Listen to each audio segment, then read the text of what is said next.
स्वातंत्र्यवीर शिंद्रोबा धनगरांच्या या महामार्गाला नाव द्या म्हणून अनेक वर्षापासून अनेक दिवसापासून मागणी होती, परंतु त्यावेळेला या महामार्गाला नाव दिलं नाही. परंतु गेल्या काही दिवसापूर्वी नवीन मिसिंग लिंक तयार झाला आणि या लिंकला नाव द्या म्हणून आम्ही प्रशासनाकडे मागणी करत होतो, परंतु याकडे प्रशासनानं दुर्लक्ष केलं.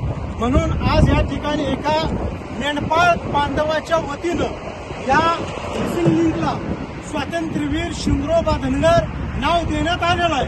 यापुढे या महाराष्ट्रातली आणि देशातली जनता या मिसिंग लिंकला शिंद्रोबा धनगर नाव असं समजण्यात येईल. याचं कारण असं आहे, या देशामध्ये इंग्रजांचा पगडा होता, इंग्रजांना रोड सापडत नव्हता. त्यावेळेला याच खोऱ्यामध्ये मेंढर राखणाऱ्या एका मेंढपाळानं हा रस्ता दाखवला आणि त्या बदल्यामध्ये गोऱ्या इंग्रजांनी त्यांना प्रश्न विचारला.